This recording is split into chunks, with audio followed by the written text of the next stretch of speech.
बोलो भारत माता की। આપણો અવાજ એ કેવલ આ સ્ટેડિયમ સુધી સીમિત ના રહેવો જોઈએ. વડોદરા અને ગુજરાતના ખૂણે ખૂણેથી મારા વડોદરાના નોજવાન મિત્રોનો દેશભક્તિનો આ અંદાજ એ ગુજરાતના ખૂણે ખૂણે સુધી પહોંચવો જોઈએ કે નહીં? તો બધા જ એક સાથે તિરંગો શાંતિ લહેરાવીને માં ભારતીનો નારો લગાડીશું. બોલો ભારત માતા કી, ભારત માતા કી.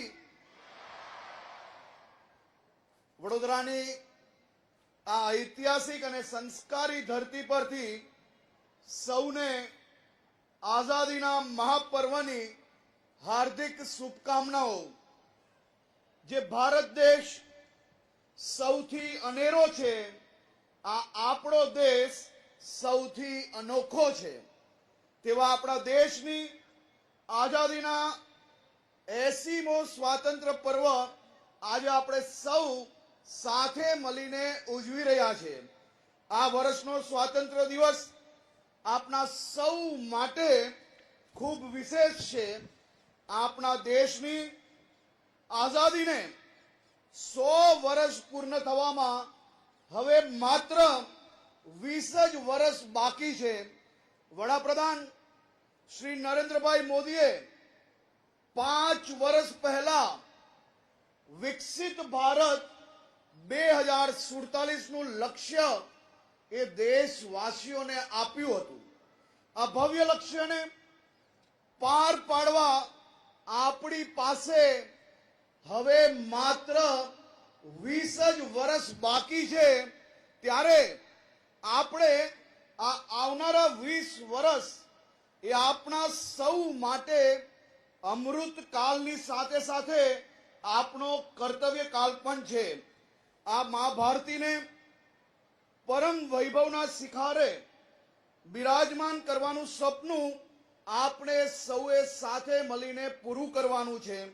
આ માટે આપણે સૌએ સાથે મળીને પાછલા 5 વર્ષમાં આપણે સ્વમૂલ્યાંકનના માધ્યમથી નક્કી કરવું પડશે કે આપણે આ દિશામાં શું હાસિલ કરી શક્યા, અને સાથે સાથે આપણે નક્કી કરવાનું છે કે આપણે કયા નવા ટાર્ગેટ હાસિલ કરવાના છે. માટે 80મો સ્વાતંત્ર્ય દિવસ એ માત્ર ઉજવણી નથી. આ પર્વ આગામી 20 વર્ષના આયોજન માટે આપણા સૌ માટે એક મહાન પ્રેરણા છે. ગુજરાત અને ગુજરાતના નાગરિકો એક સાથે મળીને ઐતિહાસિક સ્પીડથી આ દિશામાં આગળ વધી રહ્યા છે. આજે જ્યારે આપણે સંસ્કારી નગરી વડોદરામાં રાષ્ટ્રીય પર્વની ઉજવણી કરી રહ્યા છે, ત્યારે ગુજરાતની આ ભવ્ય વિકાસ યાત્રાની મારે વાત કરવી છે. આપના ગૌરવવંતા ઐતિહાસિક વારસાથી લઈને સ્થાનિક ક્રાંતિની આજે વાત કરવી છે. વિકાસ ક્રાંતિમાં અગ્રેસર ગુજરાત એ અંગ્રેજો સામેની આઝાદીની લડાઈમાં પણ સૌથી અગ્રેસર હતું. આપણી આ માટીએ અનેક સપૂતો અને વીરાંગનાઓને જન્મ આપ્યો છે. તેમને લંડનમાં સશસ્ત્ર ક્રાંતિવીર કચ્છના શ્યામજી કૃષ્ણ વર્માની આજે યાદ આવે છે. તેમણે લંડનમાં ઇન્ડિયા હાઉસની સ્થાપના કરી. સૌરાષ્ટ્રના સરદારસિંહ રાણાએ ક્રાંતિકારીઓની શસ્ત્ર અને આર્થિક મદદ કરી. નવસારીના મેડમ ભીખાઈજી કામાને આપણે ક્યારેય ભૂલી ના શકીએ. તેમને જર્મનીમાં સૌ પ્રથમ વખત ભારતનો રાષ્ટ્રધ્વજ એ દુનિયામાં ફરકાવ્યો. એવા મેડમ ભીખાઈજી કામાને આજે આપ સૌ વતી હું નમન કરું છું. યુવાનોને બલિદાનમાં શહીદ વિનોદ કિનારીવાલાનું નામ આજે પણ અમર છે. આમ ક્રાંતિનો માર્ગ હોય, સત્યાગ્રહનો હોય કે પછી બંધારણનું ઘડતર હોય, ગુજરાતના આ તમામ નામી અનામી સપૂતોએ ભારત માતા માટે પોતાનું સર્વસ્વ બલિદાન આપ્યું છે. દેશના સ્વાતંત્ર્ય સંગ્રામમાં ઇતિહાસમાં ગુજરાતના બે મહાન સપૂતોનું નામ સુવર્ણ અક્ષરે લખાયેલું છે. આ બે વિરલ સપૂતો એટલે પૂજ્ય મહાત્મા ગાંધીજી અને સરદાર વલ્લભભાઈ પટેલ. આ બંને આઝાદીની લડાઈમાં વિઝનરી આગેવાનો હતા. તેમને આઝાદીની લડાઈને એક નવી અને ચોક્કસ દિશા આપી હતી. ગાંધીજીએ આઝાદીની લડાઈમાં સામાન્ય માણસની લડાઈ બનાવી. સરદાર વલ્લભભાઈ પટેલ પાસે આઝાદીનું વ્યવહારિક અને સંગઠનાત્મક વિઝન હતું. મારે આજે અહીંયા બેઠેલા યુવાનોને એક વાત કહેવી છે. તમે સૌ લોકો ટેકનો સેવી છો.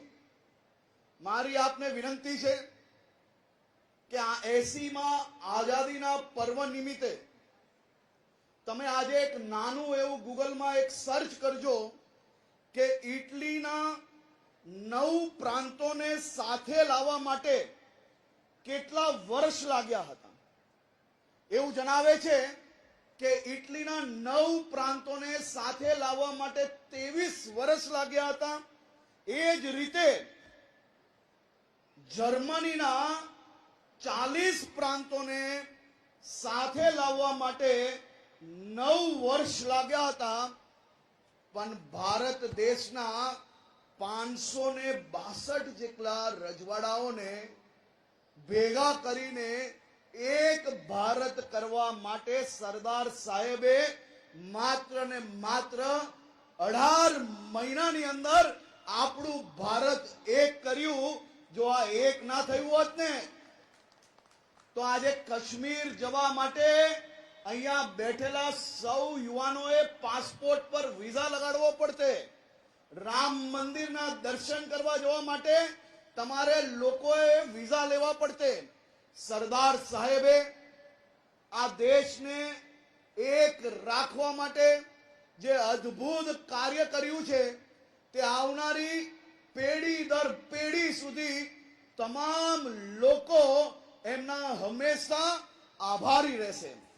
ભારતની આઝાદીની સંગ્રામમાં વડોદરા નગરીના પ્રધાનને યાદ આજે કરવું જ પડે.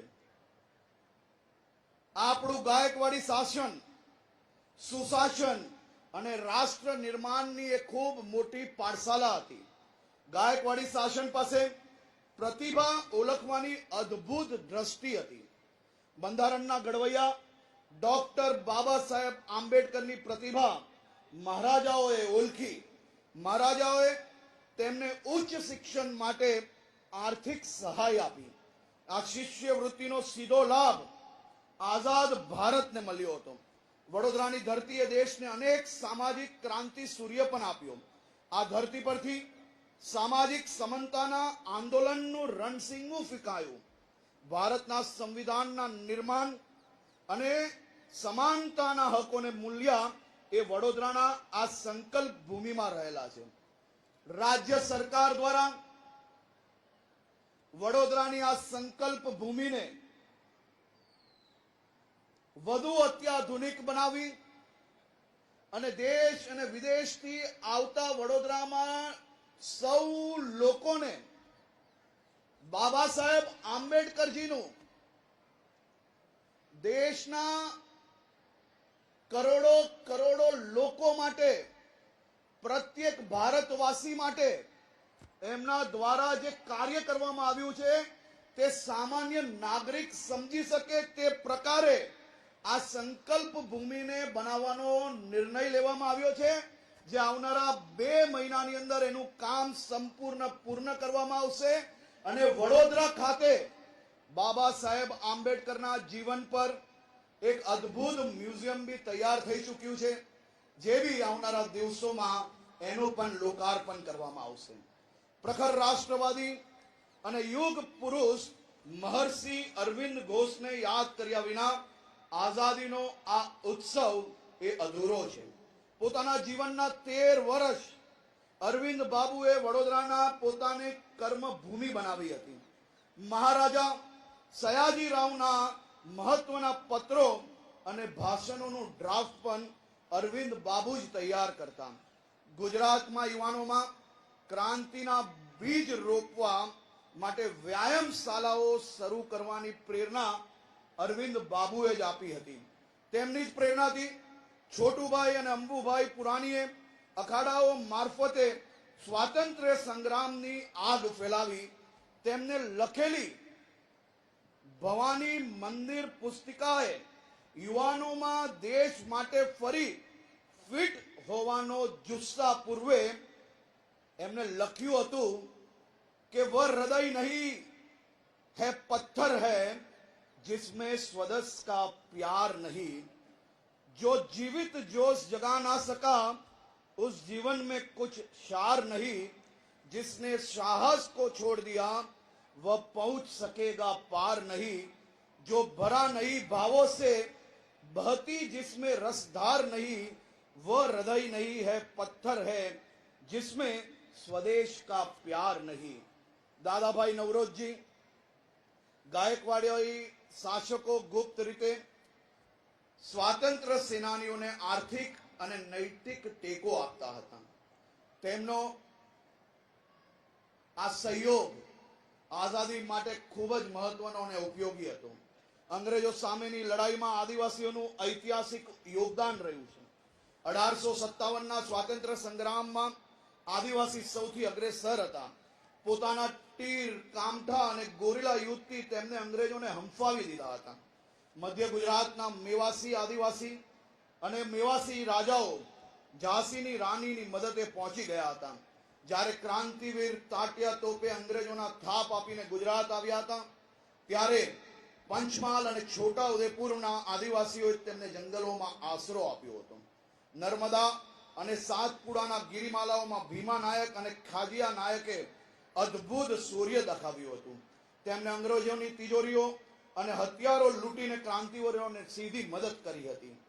જાંબુઘોડાના નાયકાઓએ 40 વર્ષ સુધી અંગ્રેજોના દાંત ખાટા કરી નાખ્યા હતા.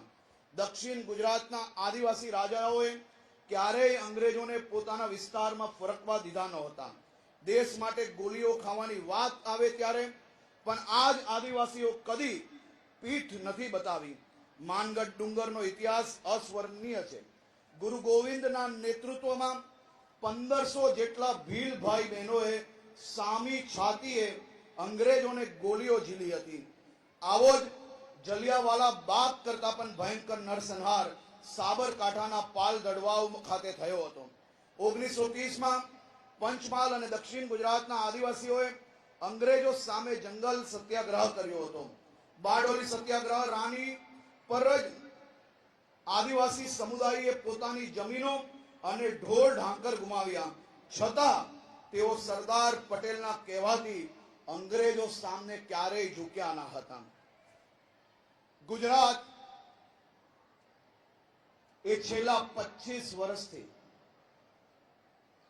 વિકાસની દિશામાં દેશમાં નંબર 1 રહ્યું છે. શહેરો હોય કે ગામડાઓ હોય, આ બધા જ ક્ષેત્રે વિકાસ પામવામાં આપણે સૌને ટીમ તરીકે એક મોટી સફળતા મળી છે. સમગ્ર અને સમૃદ્ધ ગુજરાતના મૂલ્ય એ ખરેખર ગામડાઓમાં રહ્યા છે.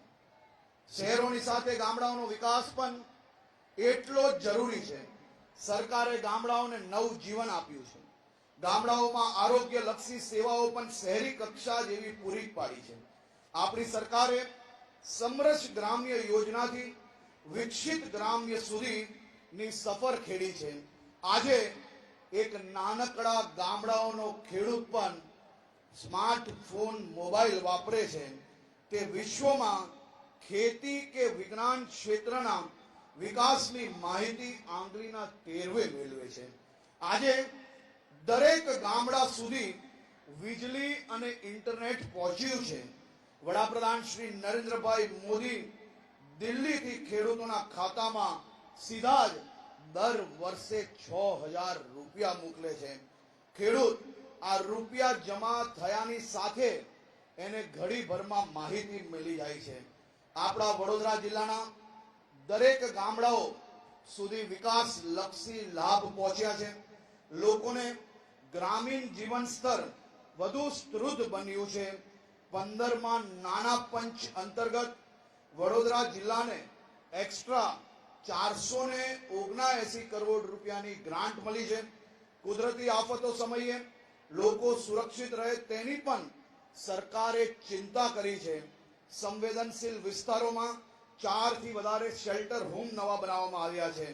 વડોદરા જિલ્લા એક આદર્શ અને સમૃદ્ધ જિલ્લો બનાવવાની આપણો જે સંકલ્પ છે તેમાં આપ સૌનો સહયોગની પૂરેપૂરી અપેક્ષા છે.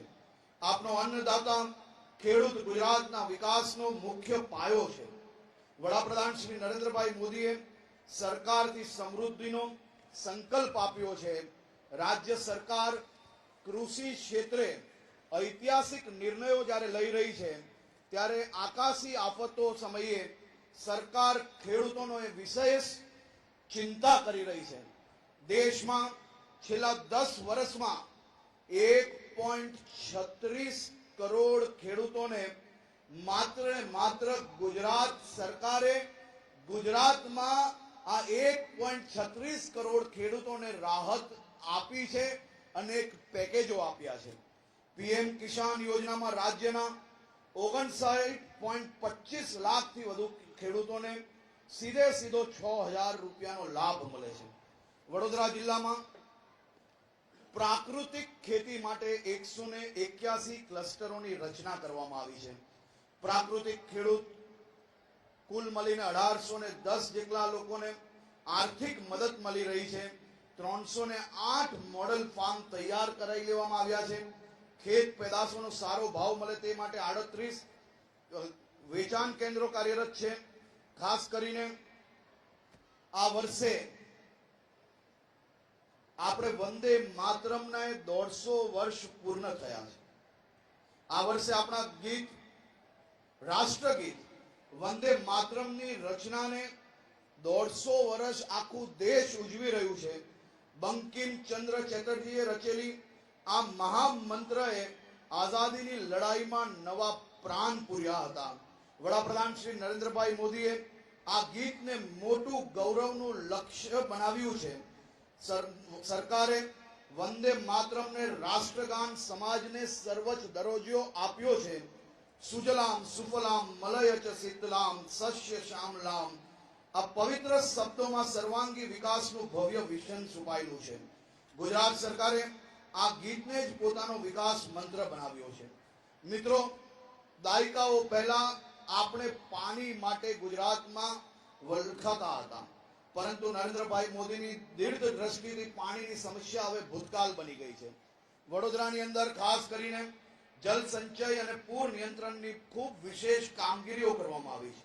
પૂર નિયંત્રણ અને જલ સંચય માટે વ્યાપક કામગીરી હાથ ધરાઈ છે. સાવલીના પોઈચા કનોડા ખાતે મહી નદી પર નવીન વિયરનું કામ પ્રગતિમાં છે. વિશ્વામિત્ર નદીમાં 29.27 લાખ ઘન મીટર ડીશિલ્ટિંગનું કામ પૂર્ણ કરવામાં આવ્યું છે. પૂર રાહત માટે વિશ્વામિત્રી નદી પર 13 અને સૂર્યા નદી પર 5 ચેકડેમો બનાવવામાં આવ્યા છે. રાજ્યનું ગ્રીન કવર વધારવા માટે આખા ગુજરાતમાં ગુજરાતના નાગરિકો સાથે મળીને આપણે ખૂબ જ સફળતાપૂર્વક પ્લાન્ટેશનનું કામગીરી ચાલી રહી છે. વડાપ્રધાન શ્રી નરેન્દ્રભાઈ મોદીએ આપણને વંચિતોનો વરીયતા અને મંત્ર આપ્યો છે. આપણી સરકાર આદિજાતિ વિસ્તારનો સર્વાંગી વિકાસ માટે કટિબદ્ધ છે. આદિવાસી વિસ્તારોમાં માળખાકીય સુવિધાઓમાં મજબૂત કરાઈ રહી છે. પ્રધાનમંત્રી ગ્રામ સડક યોજના અંતર્ગત પ્રથમવાર 1614 પારાઓને જોડવામાં આવ્યા છે. અહીં 2600 કરોડના ખર્ચે 2020 કિલોમીટર પાક્કા રસ્તાઓ બનશે. આદિવાસી ખેડૂતોની સમૃદ્ધિ માટે સિંચાઈ યોજનાઓને વેગવાન બનાવાઈ છે, જેમાં 650 કરોડની તાપી કરજણ લિંક પાઇપલાઇન યોજના શરૂ કરાઈ છે. પંચમહાલ અને દાહોદમાં 1100 કરોડના વિકાસ કામો હમણાં થઈ રહ્યા છે. અંબાજીથી ઉમરગામ આદિવાસી બેલ્ટમાં સિંચાઈની મોટી સુવિધાઓ ઊભી કરાઈ છે. અહીં અંદાજે 3500 કરોડના ખર્ચે ઉદ્વહન સિંચાઈ યોજનાઓ કાર્યરત કરાઈ છે. ખાસ કરીને મારા વડોદરા જિલ્લાના આદિવાસી ભાઈ બહેનો યુવાનો માટે, વડોદરા અને આસપાસના જિલ્લાઓમાં વિદ્યાર્થીઓ માટે નવા 3 છાત્રાલય બનશે. ડભોઈ ખાતે 160 વિદ્યાર્થીઓની ક્ષમતાવાળું સરકારી કુમાર છાત્રાલય બનશે. ડભોઈ 160 ક્ષમતાનું સરકારી કન્યા છાત્રાલય બનશે. વાઘોડિયા ખાતે પણ 160 વિદ્યાર્થીની ક્ષમતાના સરકારી કુમાર છાત્રાલયનો પ્રસ્તાવ મુકાઈ ગયો છે. વડોદરાના પૂજ્ય ઠક્કર બાપા સરકારી કુમાર છાત્રાલયની ક્ષમતા બી 185 થી વધારીને 500 કરાશે. મીરા કન્યા સરકારી છાત્રાલયની ક્ષમતા 130 થી વધારીને 160 કરવામાં આવશે અને વાઘોડિયાની સરકારી કન્યા છાત્રાલયની ક્ષમતા 50 થી વધારીને 160 કરવામાં આવશે. ગુજરાત આજે ઉદ્યોગ, રોકાણ અને રોજગારી ક્ષેત્રે દેશમાં રોલ મોડેલ છે. સરકાર યુવાનોને સરકારી અને ખાનગી ક્ષેત્રે રોજગાર આપવા સતત કાર્યરત છે. 2025-26માં 1333 ભરતી મેળા યોજીને 1,15,774 યુવાનોને નિમણૂક પત્ર અપાયા હતા.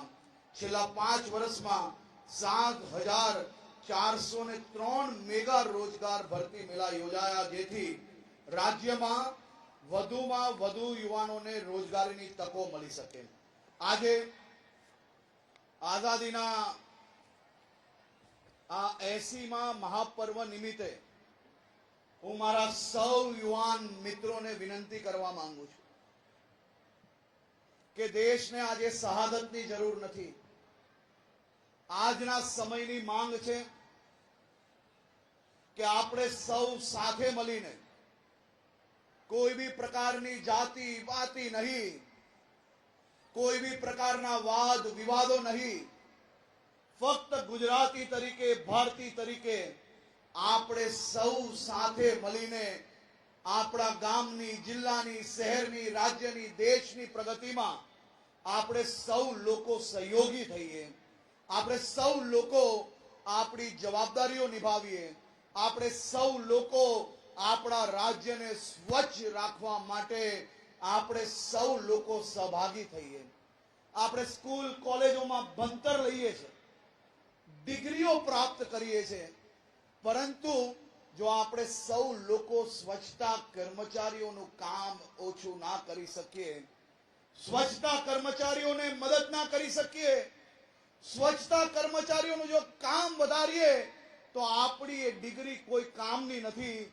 આજની દેશભક્તિ એ બીજા વ્યક્તિનું કામ વધારવાની બદલે, એનું ભારણ વધારવાની બદલે આપણે આપણી જવાબદારીઓ નિભાવીએ, એ જ સાચી દેશભક્તિ છે. રોડ રસ્તાને સાફ રાખીએ, આપણી પોતાની જવાબદારી નિભાવીએ, આપણા રાજ્યને આ દેશનું સૌથી સ્વચ્છ રાજ્ય બનાવીએ, તેવી જ આપ સૌને હું શુભકામનાઓ આપું છું. મારા યુવાન સાથીઓ, તમે જ્યાં બેઠા છે, તિરંગો જોરથી આપણે સૌ લોકો હવામાં લહેરાવીએ, ગગનચુંબી તિરંગાને ઉપર લહેરાવીએ અને એક સંકલ્પ લઈએ કે હું કોઈ બી પ્રકારના વ્યસનમાં, હું કોઈ બી પ્રકારના વ્યસનની ફેશનમાં ક્યારેય નહીં ફસાઈશ.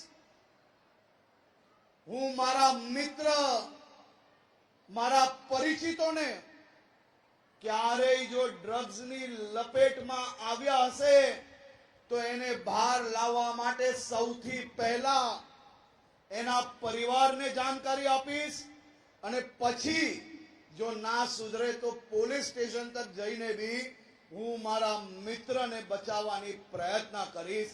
એ સંકલ્પ આજે આપણે સૌ લોકોએ લેવાનું છે. પ્રધાનમંત્રી શ્રી નરેન્દ્રભાઈ મોદીએ દેશભરના યુવાનોને આહ્વાન કર્યું છે, દેશભરના રાજ્યોને ડ્રગ્સ વિરોધી આ લડાઈમાં મજબૂતાઈથી કામગીરી કરીને આખા દેશમાંથી ડ્રગ્સને મુક્ત કરવાનું કામ કરવાનું આહવાન જ્યારે કર્યું હોય ત્યારે ગુજરાત આ દેશમાં સૌથી વધારે ડ્રગ્સ પકડવા વાળું રાજ્ય બનશે. 1600 કિલોમીટરોની આ દરિયાઈ બોર્ડરો પરથી